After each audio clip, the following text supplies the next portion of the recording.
Sí, es esto que se me... Vale, gracias. Se me cerró. Después por ahí lo subo en 2 miradas. Esto se llama tautomería cetoenólica. Tautomería es simplemente una forma de decir, si quieren, isomería. Es una forma de isomería, la tautomería. ¿Se entiende? ¿Por qué isomería? Porque es simplemente un reordenamiento. ¿De acuerdo? Perdón, no sé si isomería o transposición, podríamos llamarlo, transposición cetonólica. Es un reordenamiento de los mismos átomos de la molécula. Nombre propio, tautomería. Cetoenólica, está claro por qué se llama cetoenólica. Trayendo ahora algo que había mencionado de los alcoholes, haciendo un paréntesis, yo había hablado del fenol, ¿sí? Que era de esta pinta. Esto que dibujo como un ciclohexano con un circulito en el medio es en realidad una estructura con 3 dobles enlaces, ¿sí? Un ciclohexano con 3 dobles enlaces, en realidad, 3 en ciclohexeno, y acá estaría unido a un alcohol, ¿de acuerdo? Esto nuevamente, que uno no dibuja los carbonos, pero tienen que entender que en cada punta hay un carbono, entonces sería carbono, oxígeno, carbono, carbono, carbono, carbono, carbono, así. ¿Se ve? Y se lo dibuja con un circulito porque estos dobles enlaces en realidad están deslocalizados, no que están particularmente en estos 2 átomos, sino que están un poco compartidos entre los 6. ¿Sí? Pero en ese compartido un poco están entre estos 2. Y acá, ¿qué tengo? Tengo una forma enol. ¿Sí? En el fenol hay una forma enólica. Tengo un carbono que está unido a un doble enlace y a su vez está unido a un grupo hidroxilo. Sin embargo, justamente porque este no es un doble enlace fijo, sino que es en realidad un doble enlace deslocalizado, termina siendo mucho más estable esta forma que la que vendría a ser su forma ceto, que uno la podría plantear. Uno podría imaginar simplemente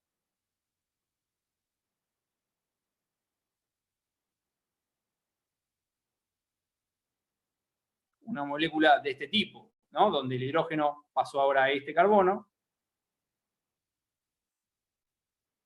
y el doble enlace se vino al oxígeno y se rompió el anillo aromático. Entonces me quedan estos 2 dobles enlaces por ahí sueltos. Y esto vendría a ser la forma ceto.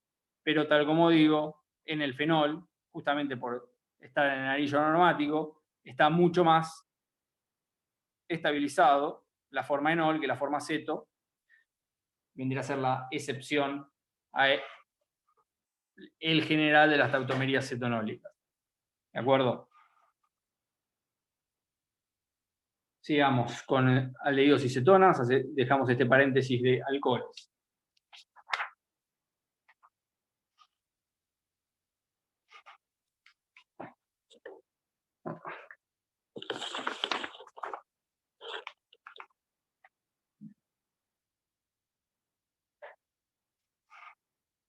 Muy bien. Dentro de otra forma de obtener cetonas es la reacción de Friedel-Crafts,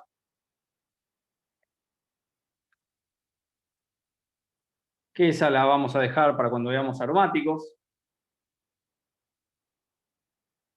En esta no se obtiene una acetona en sí, sino que se utiliza una acetona y se le introduce a un anillo aromático que no tenía una acetona, ¿sí? Por ejemplo, tengo un anillo aromático y logro meterle de alguna forma una acetona que ya conseguí, que es una clorocetona, ¿sí?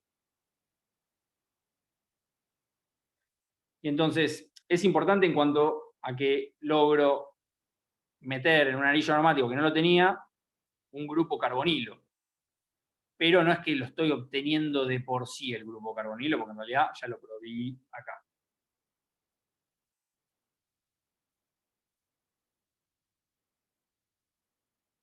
También tenemos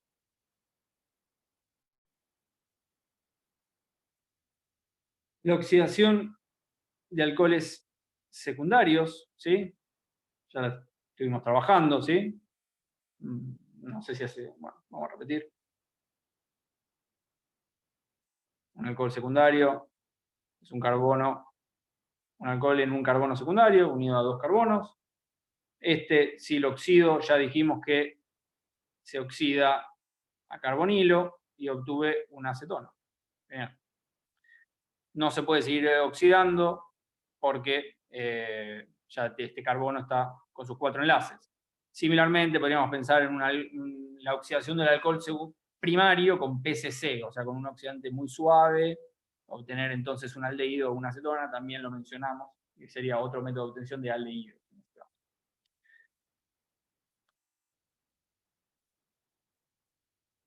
Otro método de obtención, tenemos la ozonólisis de alquenos, también otra de las reacciones típicas de alquenos.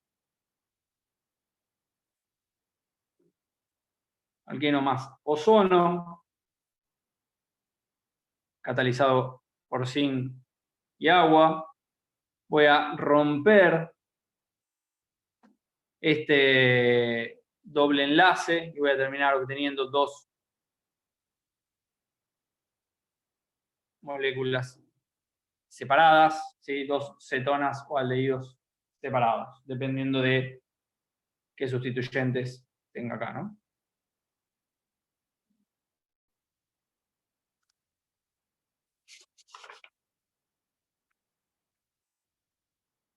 Muy bien, ahora reacciones típicas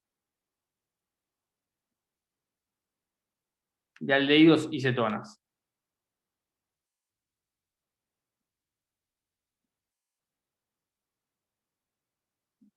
La primera de interés en laboratorio es la de reconocimiento. ¿A qué me refiero con reconocimiento? Poder reconocer si tengo un aldehído o si tengo una acetona. ¿De acuerdo? ¿Qué pasa? Por ejemplo, una de las que vimos y que ya hablamos es que los aldehídos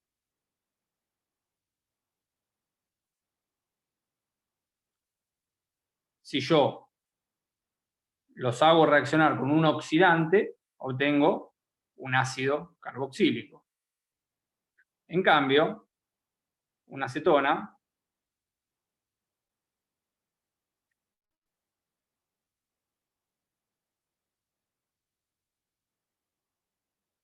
no reacciona, ¿no?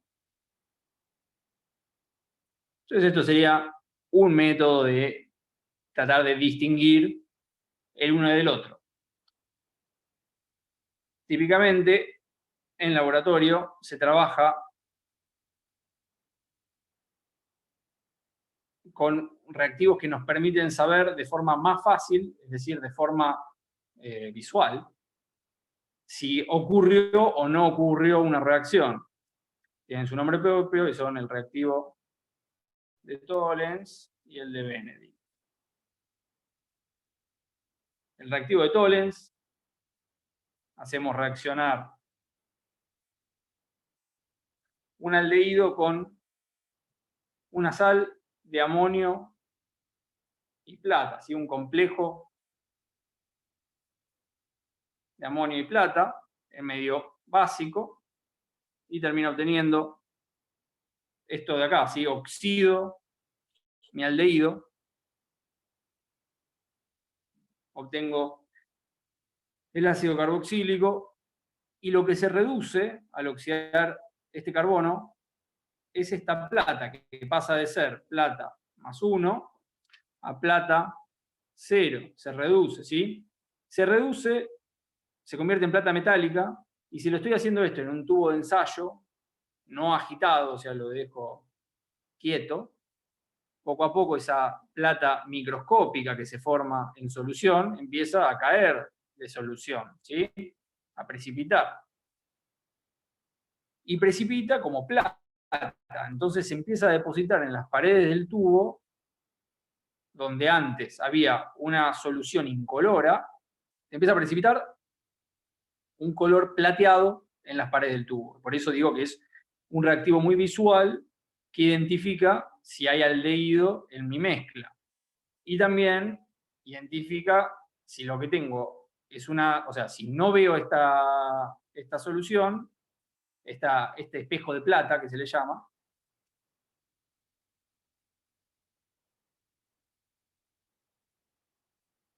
y yo sé que tengo o un aldehído o una acetona, y bueno, debe ser una acetona que ante un oxidante no reacciona. Similarmente, los reactivos de Benedict son reactivos de sales de cobre. ¿Sí?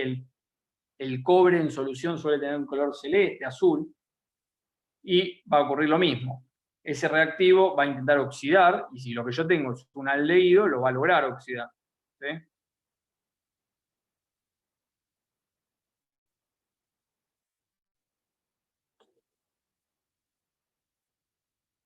Lo va a lograr oxidar,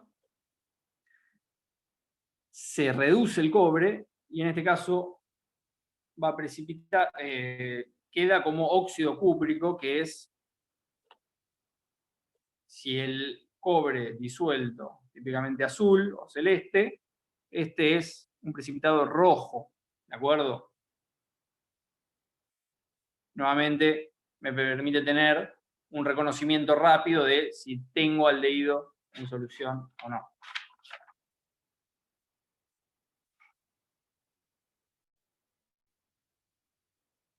Aparte de las reacciones de reconocimiento, vamos a poder tener reacciones de reducción, que ya las vimos como formas de obtención de alcoholes, ¿sí?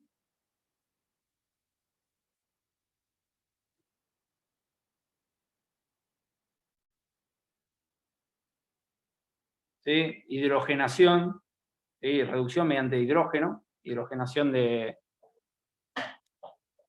en presencia de níquel. Vamos a reducir a alcohol. ¿De acuerdo?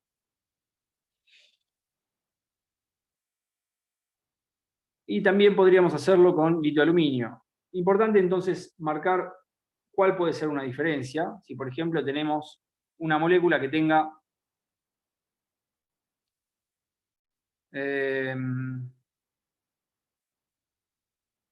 un doble enlace,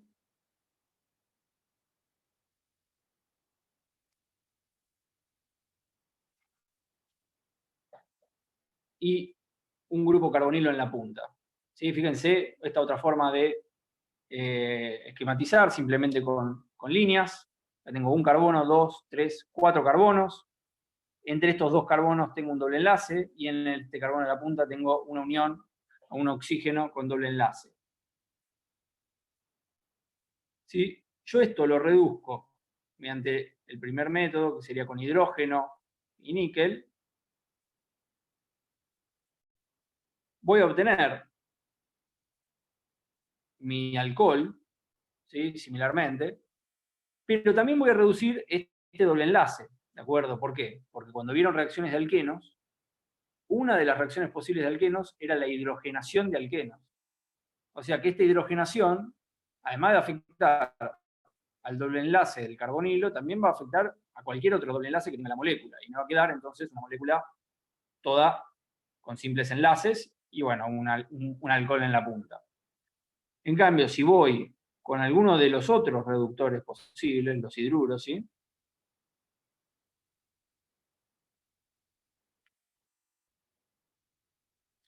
La reducción es selectiva, si quiero, ¿sí? Estos reaccionan con el carbonilo, reduciéndolo y haciéndome obtener un alcohol, pero mantengo el doble enlace, ¿de acuerdo? Entonces acá es algo importante a marcar de estos dos métodos de reducción similares, pero en este punto diferentes. ¿De acuerdo? Siguiendo adelante.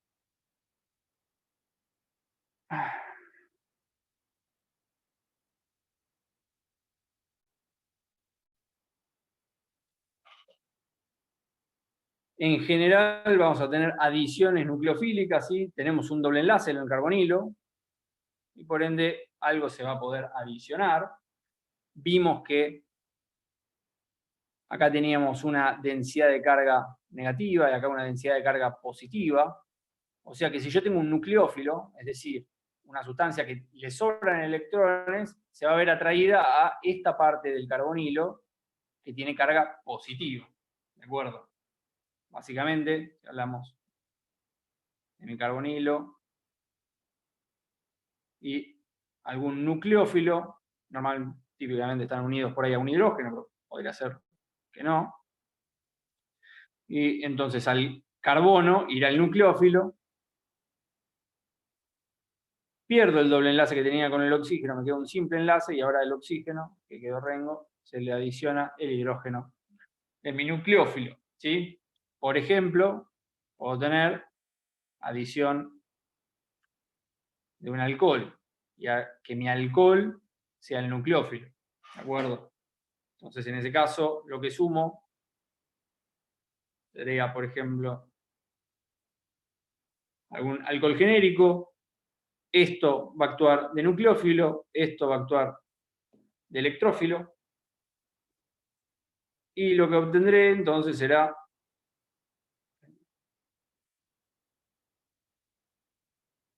algo del siguiente tipo, ¿sí? Fíjense que esta parte del alcohol vino acá. Y ante la adición de alcoholes obtengo esto que se llama un hemiacetal. También es una sustancia particular. No tengo un carbono con dos simples enlaces a oxígenos, que vamos a ver más en profundidad cuando veamos carbohidratos, ¿sí? Azúcares.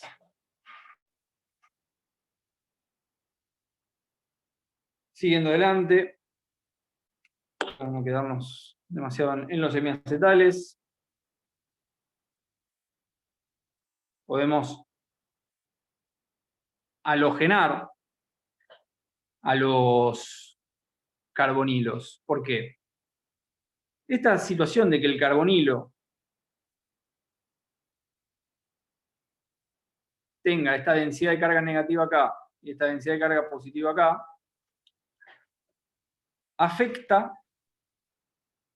a toda la molécula en algún punto. Principalmente va a afectar a las partes más cercanas, ¿no?, al carbonilo. Entonces, ¿qué hacemos? Llamamos a los carbonos de cualquier cetona o aldehído de acuerdo a su cercanía a ese carbonilo. Entonces, este, por ejemplo, sería un carbono alfa, este un carbono beta y este un carbono gamma. ¿Se entiende? Para el otro lado lo mismo. Este será un carbono alfa y este un carbono beta. Y esta forma de afectarlo. Sí. Perdón, Leonela está en sala de espera y se le apagó la computadora. Ah, sí, sí. Gracias. Esta. Me perdí. Esta afectación que tiene el carbonilo a los carbonos más cercanos, es decir, que va a afectar principalmente a los carbonos alfa, es, bueno, esta densidad de carga positiva y un poco se distribuye hacia los carbonos más cercanos, ¿sí? Hacia los carbonos alfa, ¿de acuerdo? Y bueno, será menor, ¿no?, la densidad de carga positiva que tendrá este carbono por este efecto inductivo, este efecto de cercanía, será menor, pero existe. Y debido a esa cercanía, a esta pequeña densidad de carga positiva, los hidrógenos, que son típicamente nucleófilos, ¿sí? Sí, típicamente núcleos, y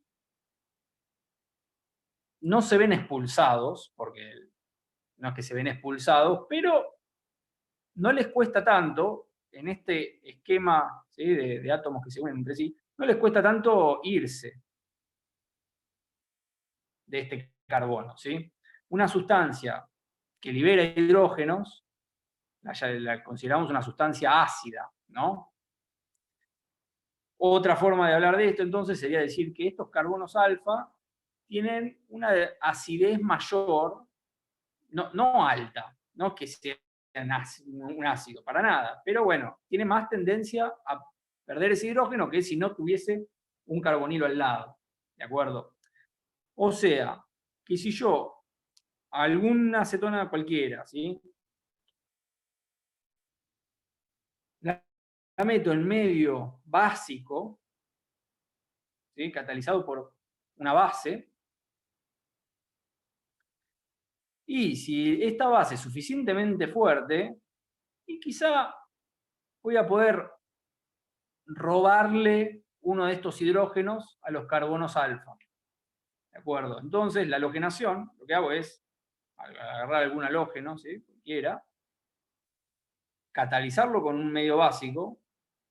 Voy a tener un mecanismo en el cual lo primero que va a pasar es que el hidroxilo va a atacar al hidrógeno de un carbono alfa, puede ser este, o cualquiera, no importa, son indistintos. Lo va a robar momentáneamente, porque la acidez de esto es bajísima, no es que libera el hidrógeno fácil. Por ahí es un microinstante, pero ese microinstante alcanza para que el bromo se meta dentro, ¿de acuerdo? Y entonces lo que termina obteniendo es, para usar este ejemplo,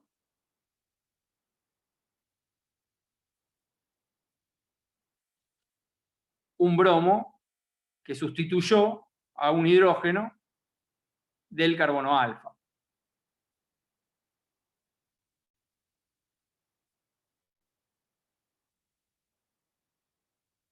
Esta situación no necesariamente corta acá. ¿Por qué? Porque todavía hay 4 hidrógenos. Todavía hay otros 3 hidrógenos de los 2 carbonos alfa. Entonces, si sigue habiendo bromo y si sigue el medio siendo básico, uno a uno se van a sustituir todos y cada uno. Esto, a su vez, potenciado por el hecho de que los halógenos son muy electronegativos, ¿de acuerdo? Entonces, esta densidad de carga, o sea, el bromo va a acercarse sus electrones más cerca de él, y entonces a este carbono alfa, que ya era ligeramente positivo, ahora lo va a hacer todavía más positivo. Y entonces este hidrógeno va a ser todavía más ácido, si queremos. Este carbono va a ser más ácido, si queremos. Este hidrógeno es más fácil sacarlo, o sea que mientras siga habiendo oxidilos y bromo, rápidamente se van a sustituir todos los hidrógenos de los carbonos alfa. Y cada vez más rápido, digamos, el segundo más rápido que el primero, ¿se entiende? Estos efectos los llamamos efectos inductivos, ¿de acuerdo? Cuando la electronegatividad de un átomo induce una carga en el otro, y por ahí eso induce una carga en el tercero que está todavía más lejos. Por supuesto, esa inducción se va perdiendo mientras más lejos del átomo estás, ¿no? Pero creo que se entiende un poco el concepto. Y para terminar con la parte teórica de hoy, a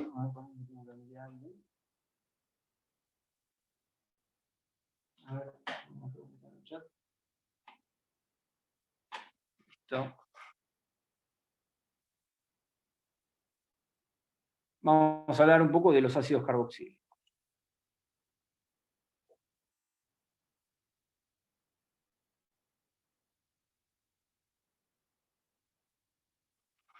Los ácidos carboxílicos, sustancias que tienen un carbonilo, que tiene uno de sus enlaces reemplazado por un hidroxilo, ¿sí?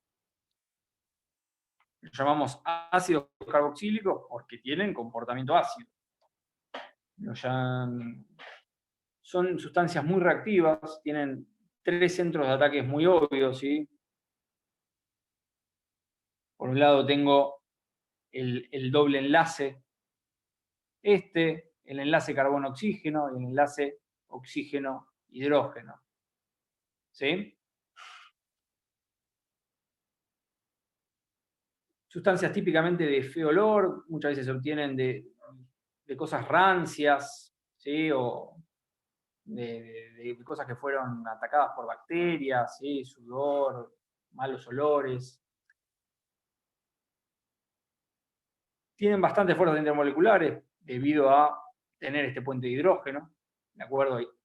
Sumado a esta parte que es polar de la sustancia, por ende tienen alto punto de ebullición. Son ácidos débiles, ¿de acuerdo? De hecho, uno lo vimos muchísimo en iónico, como el ácido acético, ¿de acuerdo? Ese es un ácido carboxílico, particularmente que proviene del etano. Los ácidos carboxílicos los nombramos primero diciendo ácido y después agregando el sufijo oico después del nombre. Entonces el ácido acético en realidad vendría a ser el ácido etanoico, ¿de acuerdo?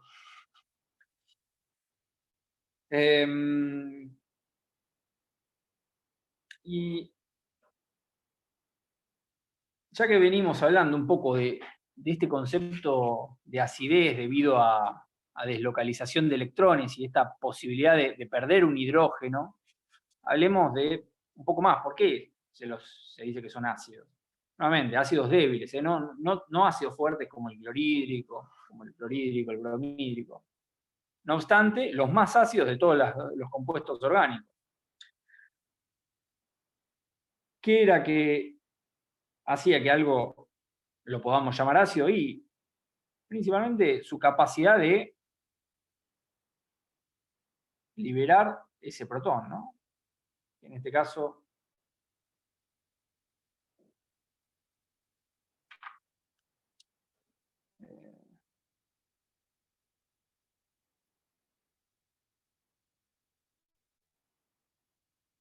¿y por qué estos liberan ese protón y no sé, un metano no libera fácilmente uno de estos protones? Bueno, por estos efectos inductivos que hay entre los átomos, ¿de acuerdo? El metano tiene todos átomos electronegativamente muy similares entre sí, no hay grandes diferencias, no hay gran tendencia a que se pierda un hidrógeno, y si se perdiese, me quedaría acá un carbonión que es muy inestable, no ocurre, no lo vemos que pase. Este sí vemos que pasa bastante, y de hecho, los ácidos carboxílicos, típicamente, si uno los hace reaccionar con una base fuerte, vemos que se obtiene lo que suele pasar cuando hacemos ácidos más bases, ¿sí? Una sal que, por ejemplo, si estamos hablando del ácido etanoico, será el etanoato de sodio, más agua, ¿sí? Una neutralización.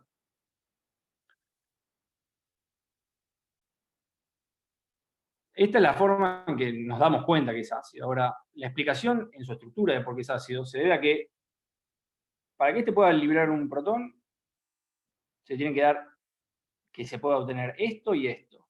No es una causa y una consecuencia. En este caso, como que la consecuencia explica la causa. ¿Por qué? Porque si yo miro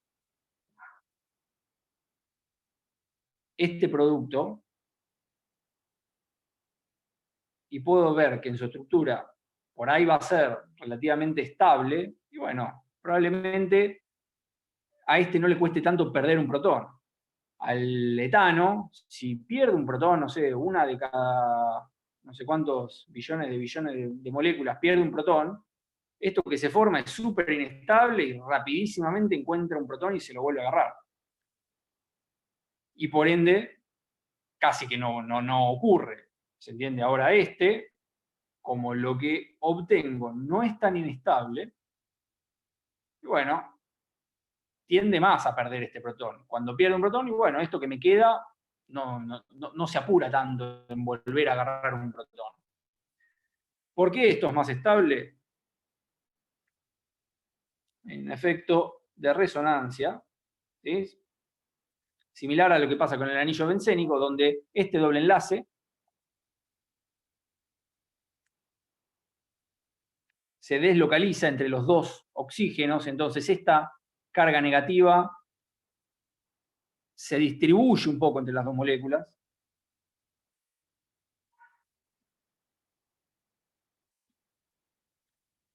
Y gracias a que este carbanión es más estable, bueno, aún ocurre más y por ende se liberan más protones y por ende es mayor la acidez.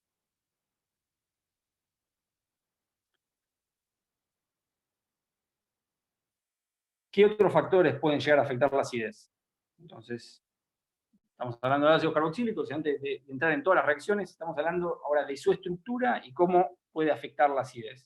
Bueno, si yo lograse que esta carga negativa no solo se distribuyese un poco entre estos dos oxígenos y el carbono, sino que se distribuyese todavía más, bueno, probablemente sería todavía más estable, ¿no? Las cargas tienden a querer reaccionar. Si la carga está más distribuida, bueno, reacciona más solapadamente y por ende es más estable esa sustancia. Entonces, si yo a esta sustancia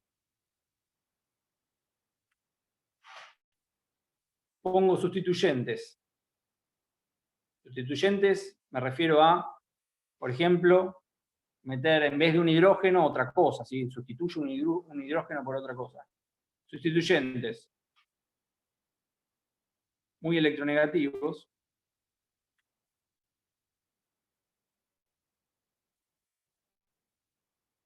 también aumento la acidez. ¿Cómo? Y por ejemplo, si tengo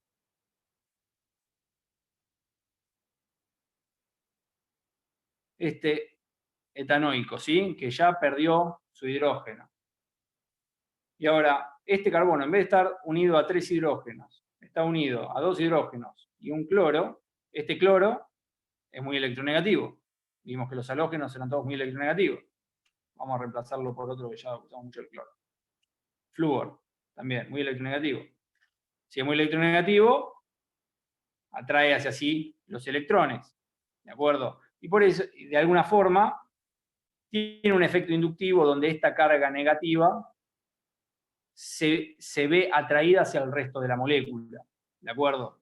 Y por ende, toda esta molécula termina siendo más estable y por ende, el ácido 2-fluor etanoico o fluoretanoico va a tener mayor acidez que el ácido etanoico a secas. ¿Se entiende? Los sustituyentes electronegativos aumentan la acidez. Obviamente, a mayor cantidad de sustituyentes, mayor acidez. Cuando hablamos de acidez, pongámosle el término que aprendieron. Mayor constante de acidez. ¿Sí? Más tirado hacia productos está, hacia liberación de hidrógeno. Por ende, más acidez. Mayor Ka. ¿Sí? O menor pKa, que era la contraria. A mayor cantidad, mayor acidez. Y, por supuesto, a mayor cercanía con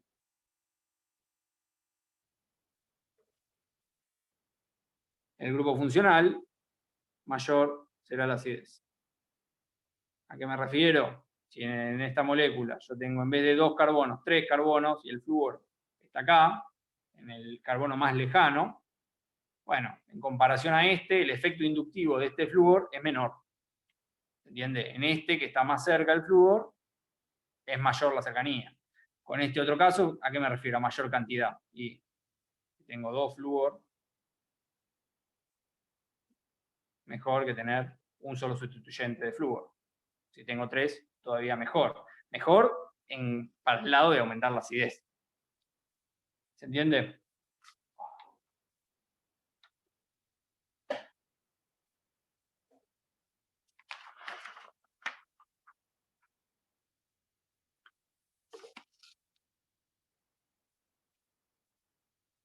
Muy bien. Ahora sí, vamos a hablar de métodos de obtención.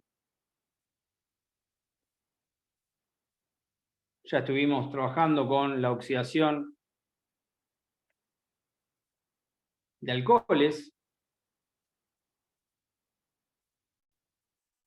¿sí? De alcoholes primarios, y la oxidación de aldehídos. Los alcoholes primarios oxidaban aldehído y rápidamente oxidaban ácido carboxílico por estar siempre en la punta, y si en vez de utilizar un alcohol primario utilizo directamente un aldehído y lo oxido, obviamente llega al mismo resultado, un ácido carboxílico.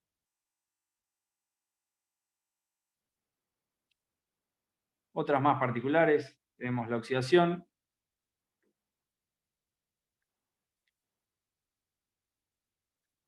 del anillo aromático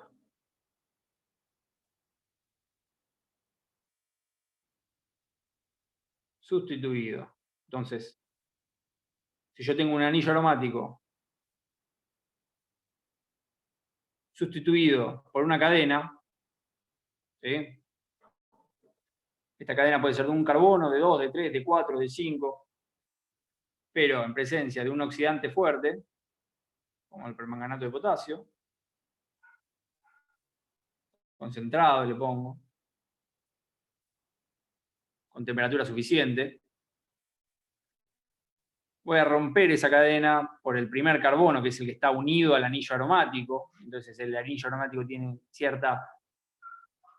cierto efecto inductivo sobre ese carbono, y voy a tener un ácido benzoico, ¿sí? De benceno tengo ácido benzoico, ¿de acuerdo? Fíjense que R, como estoy diciendo, puede ser de un carbono, de metilbenceno, también conocido como tolueno, o puede ser de 10 carbonos. Pero siempre se rompe por el primero y obtengo un ácido benzoico. ¿Se entiende? Otro método de obtención particular, la hidrólisis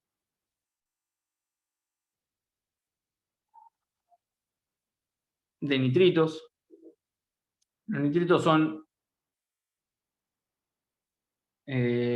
moléculas donde tengo el carbono con un triple enlace, en vez de a otro carbono o 3 simples enlaces de hidrógeno, y un triple enlace con un nitrógeno, ¿de acuerdo? También sustancias, bueno, como las amidas nitrogenadas, que vamos a ver en particular en otra clase. La hidrólisis entonces refiere a que vamos a trabajar esto con agua y simplemente se sustituye completamente el nitrógeno por 2 oxígenos, un ácido carboxílico, y obtengo cloruro de amonio. ¿De acuerdo? Volviendo a la acidez, algo que acabo de pensar, pero me parece que está claro. Mientras más electronegativo es el sustituyente, mayor es el aumento de acidez. O sea, si el flúor es más electronegativo que el cloro, el flúor etanoico será más ácido que el cloro etanoico. ¿Se entiende?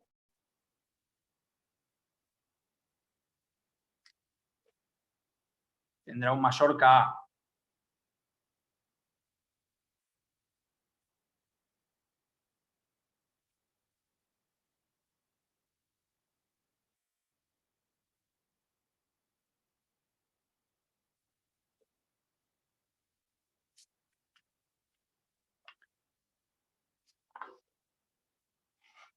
Bueno, y las reacciones de los carboxílicos hay un montón. Hoy voy a dar las primeras y las próximas las sigo ya en la clase que viene, así llego a dar algo de ejercitación, ¿sí? Un mecanismo general.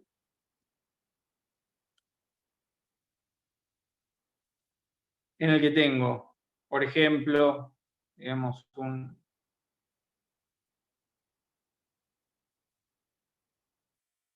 ácido propanoico,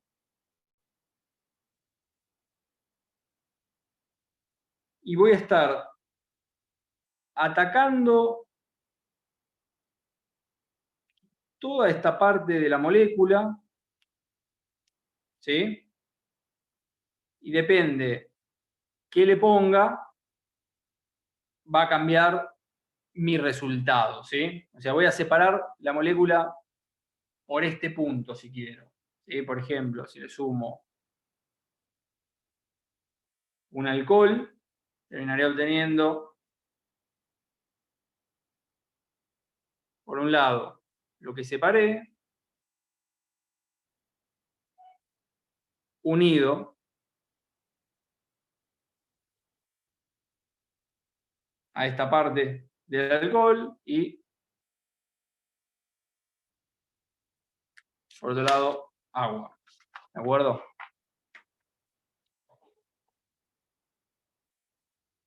Lo podemos pensar de la siguiente manera. A ver. Esto es lo que pierdo. ¿Sí? Y por ejemplo, con alcohol que acabo de plantear,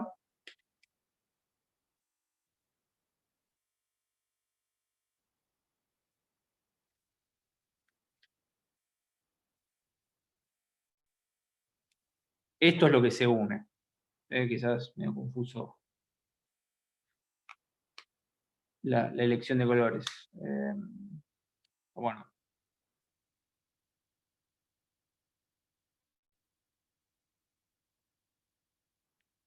Sí, vamos a mantener la lógica de lo negro con lo negro y lo rojo con lo rojo.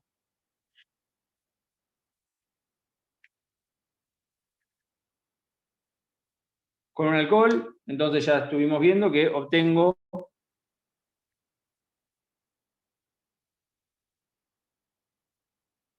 este tipo de compuestos, donde tengo un carbonilo unido a un oxígeno, pero que en vez de estar unido a un hidrógeno, está unido a una cadena. ¿Sí? Esto es un derivado de ácido, ya que se obtiene haciendo reaccionar a los ácidos carboxílicos, que se llama éster. También vamos a ver sus reacciones típicas la próxima clase. ¿Sí?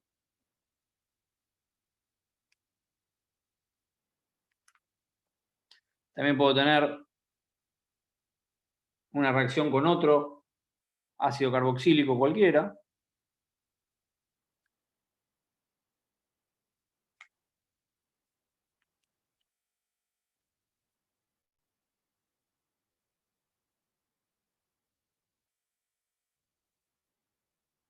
Y obtengo algo de la siguiente pinta, ¿no?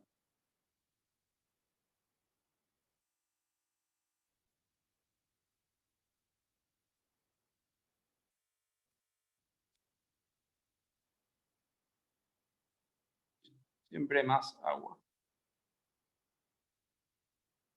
Este tipo de compuestos es otro derivado de ácido que se llama anhídrido. ¿De acuerdo?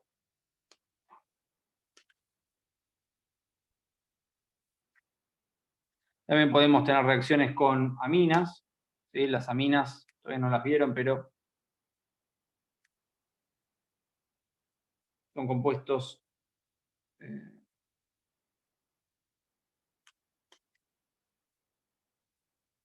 con la siguiente pinta. ¿Sí? Donde tengo un nitrógeno unido a una cadena o a dos de carbonos. ¿De acuerdo? Y lo que tengo es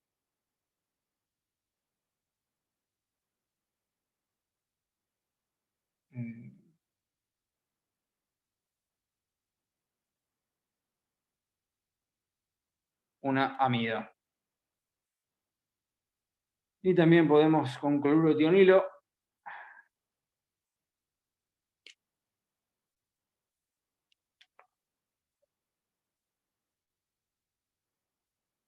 obtener un cloruro de ácido.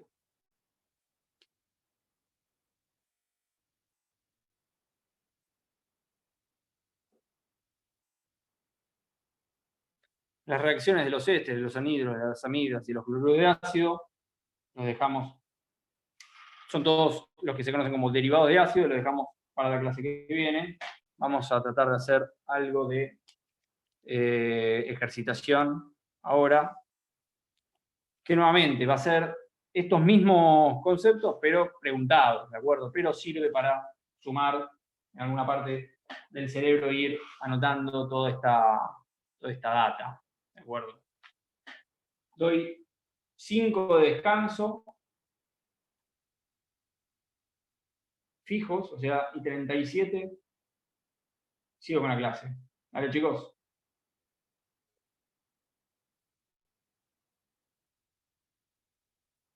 Mientras vayan buscando la guía está en el campus.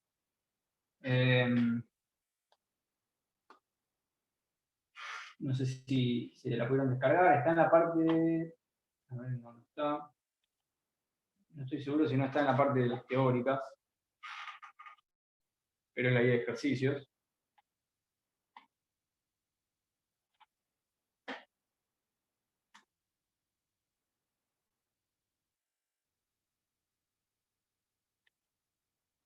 A ver.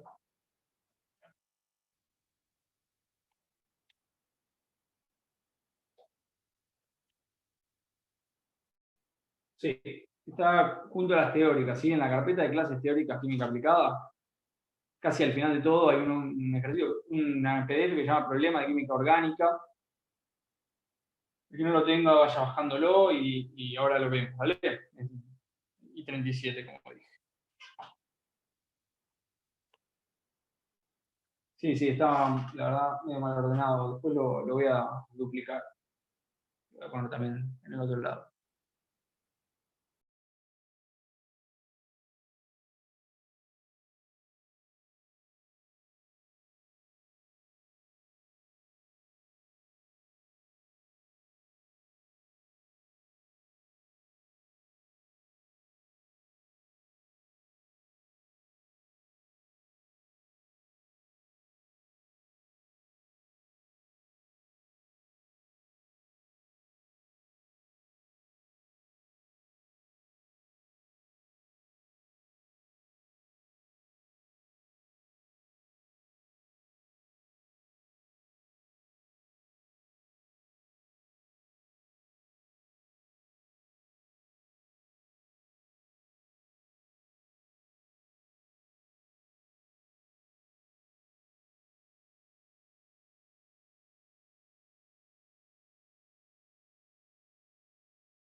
Bueno, continuamos. A ver. Vamos a poner pantalla.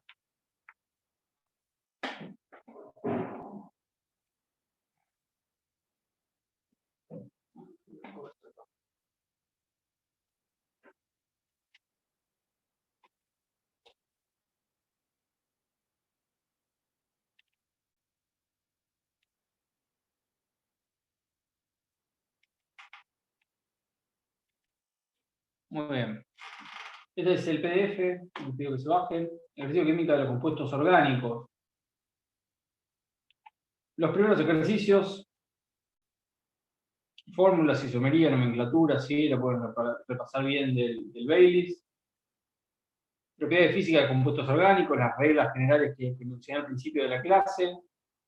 Y acá ven, tienen para comparar la densidad de estas tres sustancias y tienen que poder explicar por qué la densidad es mayor en esta sustancia que en esta otra, para lo cual tendrán que buscar estos nombres, por ejemplo, comerciales. No todos son nombres UPAC, los nombres UPAC, conocerlos y saber interpretarlos.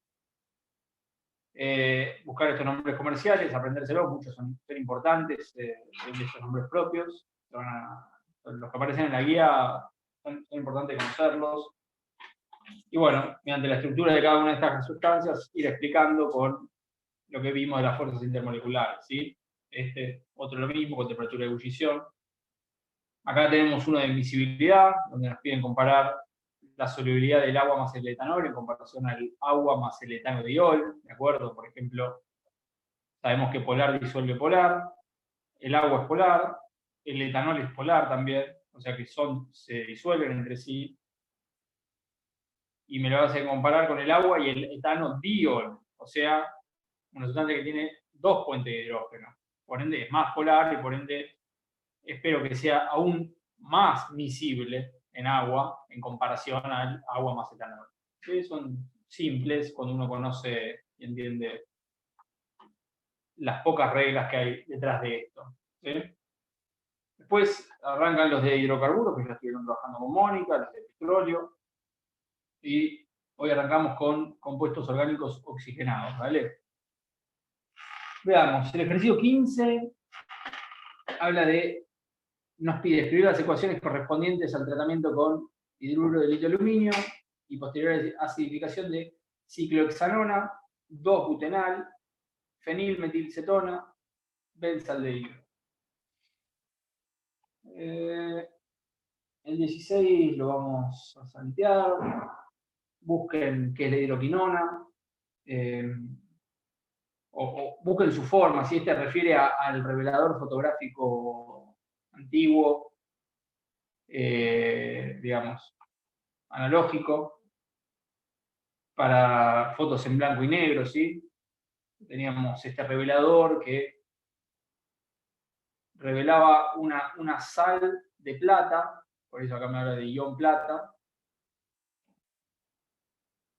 solamente afectando a la sal que había recibido luz. Entonces, digamos, de alguna forma uno puede pensar que estaba catalizado por la luz. Y la reduce, como indicaba, bueno, pueden buscar esta reacción particular. 17 me habla de la ciclohexanona y me pide que explique cuál es la oxidación de la ciclohexanona, cuál es la reducción y cuál es la hidrogenuración, que escriba los reactivos con sus nombres, los productos y cuáles son las condiciones de reacción. ¿Entiendes? Este tipo de ejercicios nos pueden aparecer. 18 también me piden bromación, medio básico de acetona, ¿de acuerdo? Un nombre comercial de una propanona, ¿de acuerdo? Y también de la ciclohexanona, otra cetona, perdón. Todas cosas que estuvimos viendo. Vamos a hacer, ¿sí? Y les pido que no voy a volver tanto a mostrar la pantalla porque pierdo demasiado tiempo en ir y volver. Así que les pido que tengan la guía a mano como para poder ir siguiendo los enunciados. ¿Vale? ¿Dónde dejé? Bueno. Entonces veamos, ejercicio 15. Me pide tratamiento con hidruro de litio de aluminio, o sea, la reducción de a la ciclohexanona. La ciclohexanona, tengo un ciclo hexano, pero hexanona, o sea que en algún punto hay un doble enlace carbonilo. Tratamiento con un reductor. Sabemos que esto se va a reducir alcohol. Me habla de posterior acidificación, esto en realidad está bien, tiene que ver con cómo reduce el hidruro de litio de aluminio, en realidad pasa por una etapa intermedia donde el oxígeno ya está reducido, pero tiene una unión iónica al litio, y entonces, si además de hidruro de litio de aluminio me aseguro que haya una acidificación, obtengo el producto reducido que quiero obtener, que es el ciclo hexanol. ¿De acuerdo? No voy a andar escribiendo los nombres de todo, pero ustedes para resolver tienen que escribir los nombres de reactivos, de productos y escribir, como escribí yo acá, las condiciones de reacción. ¿Sí? 2-butenal. Buteno viene de butano, o sea, 4 carbonos, pero dice butenal, o sea que va a ser un aldehído, ¿sí? Un carbonilo en el carbono 1, y además dice 2-butén. Butén refiere a que hay un doble enlace, el en refiere al doble enlace, ¿de acuerdo? Y dice en el carbono 2, carbono 1, contando siempre del grupo funcional más grande, ¿sí? El aldehído, 1, 2, o sea que acá hay un doble enlace, ¿ok? Y todo lo demás, por supuesto, son hidrógenos.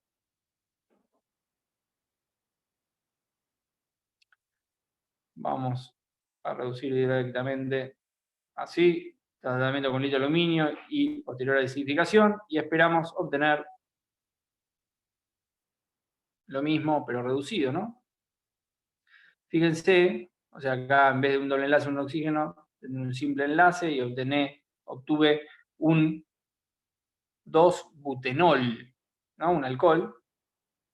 Y otra cosa que podríamos mencionar es que a través de este reductor no ataqué el doble enlace que yo tenía acá, ¿de acuerdo? Si mi reductor en vez de litio aluminio hubiese sido hidrógeno catalizado con níquel, entonces sí, además de reducir el carbonilo, habría terminado reduciendo el doble enlace, como ya mencionamos anteriormente. ¿Sí?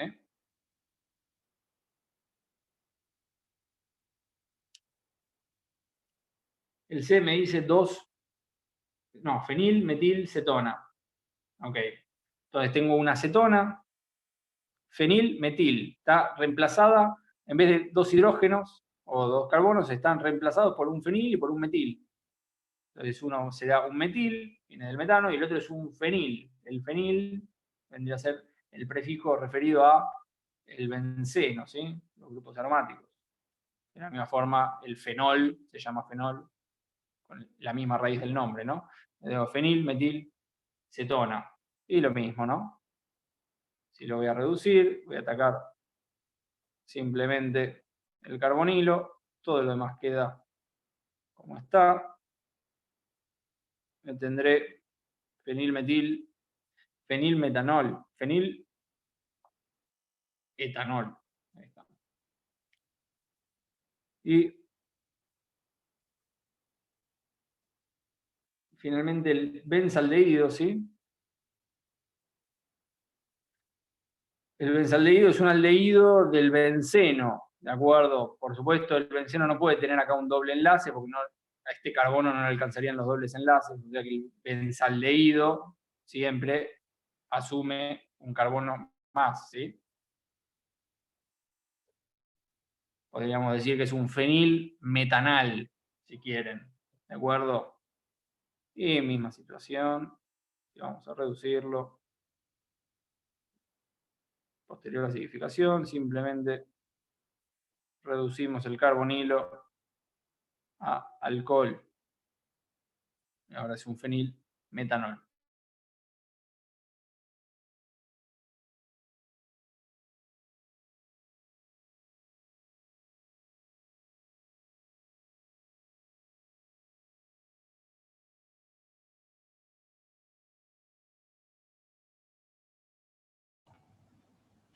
A ver, chicos, se me murió el celular. Lo tenía enchufado, pero se ve que no todo lo bien que lo tenía que tener enchufado. Tengo el puerto ahí medio jodido. Así que esto no creo que vuelva a agarrar. Así que vamos con la compu, dale. Se acabó el cuaderno por ahora. A ver. Vamos a compartir.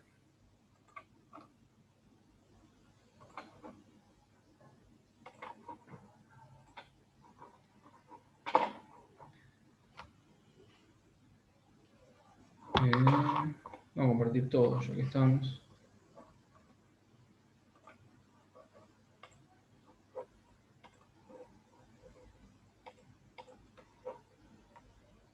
Así podemos volver entre los problemas de química y esto. ¿De acuerdo? Bueno, el ejercicio 15, entonces ya vimos todos los ejemplos. El 16 lo vamos a saltear. El 17 dice reacciones sobre la ciclohexanona.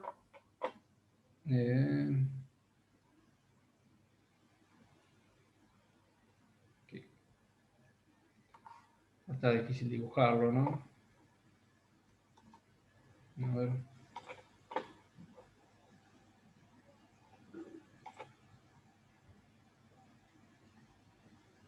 Hexanos acá.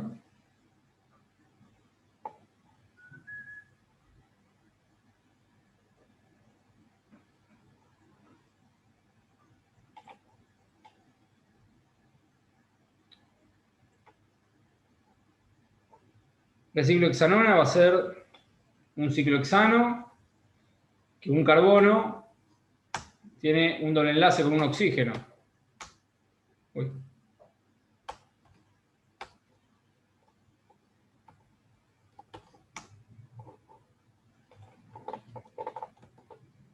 ¿De acuerdo?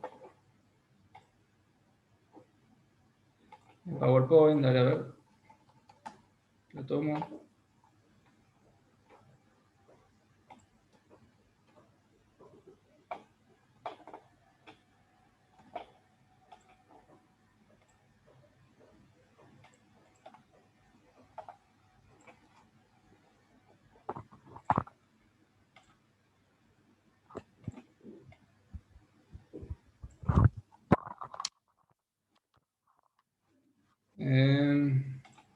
Más o menos. Bueno, por ahora vuelvo acá. Doble enlace en este punto del carbono con un oxígeno, ¿sí? Ciclohexanona. Terminación ona de cetona. Y me dice la oxidación. ¿Podemos oxidar una acetona? Bueno, ya estuvimos viendo que no, este carbono tiene sus 4 enlaces ocupados, 2 con el oxígeno, 1 con este carbono y el otro con este otro carbono. O sea que si yo ataco con un oxidante,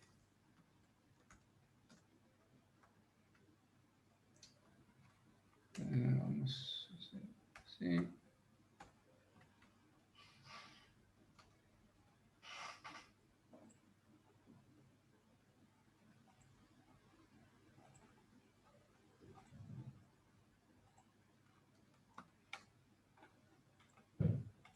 Si yo ataco con un oxidante, no pasa nada. ¿De acuerdo? Reducción. Bueno, acá el mismo reactivo, ahora con hidruro de litio aluminio, y obtendré la ciclohexanona, pero en vez del carbonilo, ahora tendré un simple enlace con un hidrógeno. ¿De acuerdo? Y la hidroceanuración, la habíamos visto,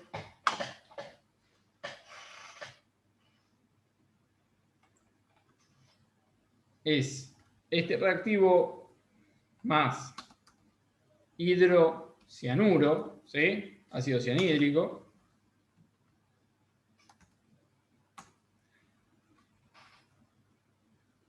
Y lo que obtengo en las cetonas, también lo vimos, en los carbonilos, va a ser una cianohidrina, una cianohidrina, ¿de acuerdo? Es decir, por un lado voy a reducir el doble enlace, pero en vez de agregar un hidrógeno, como adicioné en el caso anterior, lo otro que adiciono a este hidrógeno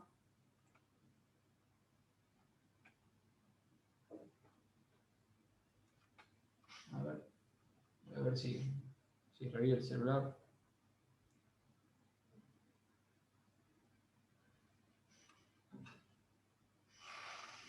Porque no tengo ningún soft para dibujar bien, pero bueno, les pido disculpas.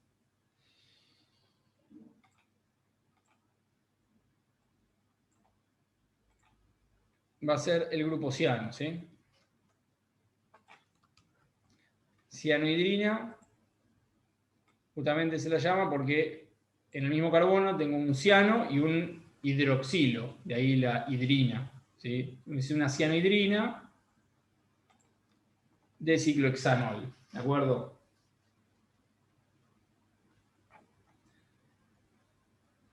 Muy bien. Esta reacción de adición de un grupo ciano es particularmente importante porque, por un lado, estoy agregando un carbono a la cadena. ¿Se ve? Entonces, es una forma de alargar una cadena de hidrocarburos. Fíjense que el CN, ¿no? Recuerdan que es un C con un triple enlace a un nitrógeno. Pero el carbono es un carbono como cualquiera. Entonces alargué en un carbono más la cadena. Y además, al introducir el grupo nitrógeno, esto se va a utilizar como precursor para después hacer reaccionar este nitrógeno en las reacciones típicas que van a ver después en compuestos nitrogenados para obtener aminas, por ejemplo, y después irse a amidas, ¿de acuerdo? Son compuestos con mucha utilización biológica, ¿no? Muy bien, a ver, sigamos adelante. Bueno, vamos a, bueno, faltando 5 minutos, vamos directo con algunos ejercicios que agregan conceptos que no vimos hasta ahora en la clase, ¿sí? Ya lo vimos, lo que es la bromación en medio básico de acetonas, ¿de acuerdo? O sea, recuerdan que mencioné el tema del carbono alfa, que era el más ácido, y que entonces en medio básico se podía quitar ese hidrógeno e ir agregando halógenos. Bueno, acá ese halógeno es el bromo. Entonces ya lo saben, lo sabrían hacer. En el 19 me habla de un concepto medio nuevo. Me dice, en medio alcalino, las alfa-hidroxicetonas se encuentran en equilibrio con alfa-hidroxialdehídos a través de un endiol intermediario. Vamos a intentar dibujar algo en Paint. ¿Qué es una alfa-hidroxicetona? Bueno, alfa refiere al carbono alfa. Entonces tengo una cetona y en el carbono alfa hay un grupo hidroxi. ¿Ok? O sea, que voy a tener una cetona y en alguno de los carbonos, ¿sí? Alfa, tengo un grupo hidroxi. Esto es lo que se conoce como una alfa-hidroxicetona. ¿De acuerdo? Y me dice, se encuentra en equilibrio con alfa-hidroxialdehídos a través de un endiol intermediario. O sea, si esto es entonces el carbono final, podemos imaginar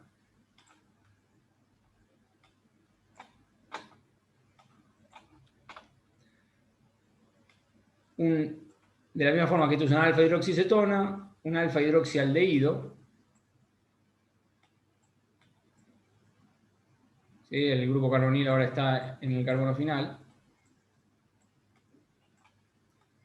Y ahora el alfa es este otro carbono, ¿no? El primer carbono que está con el carbonilo.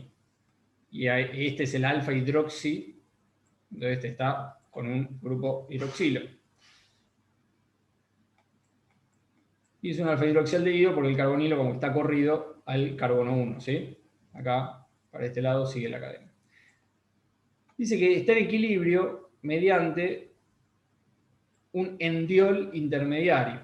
O sea que esta molécula es otra de las que se recompone internamente, hace un equilibrio internamente y se transpone, ¿sí? Moviendo los átomos de lado a lado a través de un endiol. ¿Qué es un endiol? Bueno, un endiol va a ser, como lo dice su nombre, un en refiere al doble enlace y el diol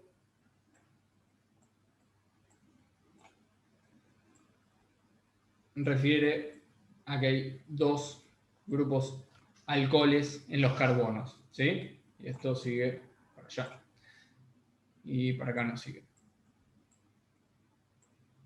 Esto es lo que me está diciendo el enunciado, interpretándolo.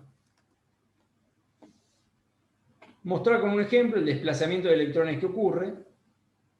¿Qué consecuencias tiene este hecho sobre la reactividad o la oxidación de los grupos aldehído y cetona en esos compuestos? Bueno, el desplazamiento de electrones, acá lo podemos ver, ¿sí? Tenemos este doble enlace, se pasa entre el carbono-carbono, y este hidrógeno pasa al carbono de la izquierda, y bueno, después sigue el desplazamiento electrónico y me forma un aldehído. ¿Qué consecuencia tiene este hecho sobre la reactividad y la oxidación de los grupos aldehídos y cetona en esos compuestos? Y bueno, la reactividad y la oxidación ya la estuvimos hablando referido a los aldehídos y las cetonas. Habíamos dicho que un aldehído común fácilmente se oxida a ácido carboxílico porque puede perder fácilmente sus uniones con hidrógenos para formar un grupo carboxílico. Sin embargo, una cetona no se oxida fácilmente. Con oxidantes normales no la logra oxidar. ¿Por qué? Porque sus uniones no hay ninguna con un hidrógeno. Son todas con carbonos y el doble enlace con el oxígeno. Entonces, podríamos decir que una cetona normal tiene baja reactividad a la oxidación. O básicamente no oxida. Sin embargo, si esa cetona justo es un alfa hidroxicetona, siempre tenemos excepciones, las alfas hidroxicetonas, el mismo enunciado me está explicando que se recomponen y forman aldehídos. Por ende, las alfa hidroxicetonas, si yo las ataco con un oxidante, por ejemplo, y imaginémonos el reactivo de Tollens, y voy a ver ese espejo de plata depositarse, porque el reactivo de Tollens no va a reaccionar con la acetona, pero con la parte de la acetona que se vaya convirtiendo en aldehído sí va a reaccionar, y por ende va a tirar el equilibrio cada vez más hacia la derecha, porque el aldehído va a empezar a reaccionar, y termina reaccionando todo, y por ende yo veo un espejo de plata. Entonces, ante cualquier regla, por supuesto, tenemos excepciones, y esta vendría a ser una. Bueno, siendo las 10, vamos a cortar por hoy. Les pido que hagan los ejercicios del 15 al 24, ¿sí? Saltense, no se salteen ninguno, ¿sí? Hay un tema que no di, que voy a dar la próxima, que refiere a algo que se llama actividad óptica, ¿de acuerdo? Eso lo voy a explicar la próxima. Todos los demás los tienen que poder hacer, ¿sí? Anímenseles, las palabras que no sepan, googleenlas, lean el Baylis, que suma muchísimo.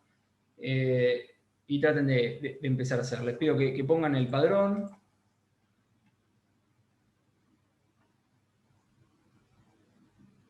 Esperemos para la próxima que haya revivido mi celular. Sigo el lunes, ¿sí? Y bueno, eso al margen del padrón. Si alguien tiene alguna duda, algún comentario, bienvenido sea.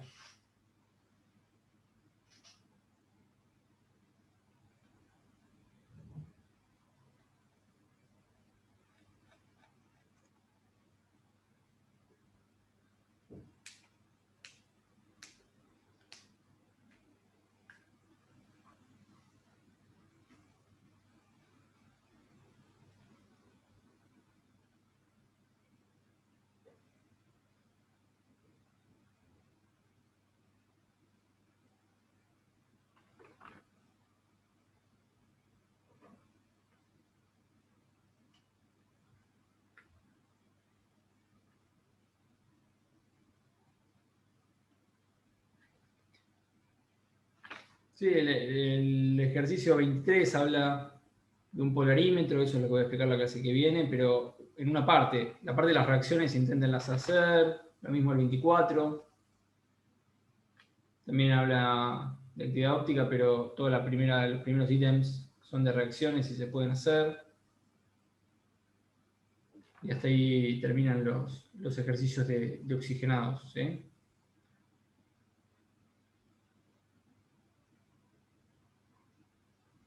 El 16 lo mismo, traten sobre todo de googlear cuál es la hidroquinona y cuál es la quinona. ¿De acuerdo? Para conocerlo, son compuestos orgánicos famosos justamente por haber sido usados y bueno, todavía se usan para el revelado analógico. Y bueno, todo por hoy, chicos. Gracias por su atención.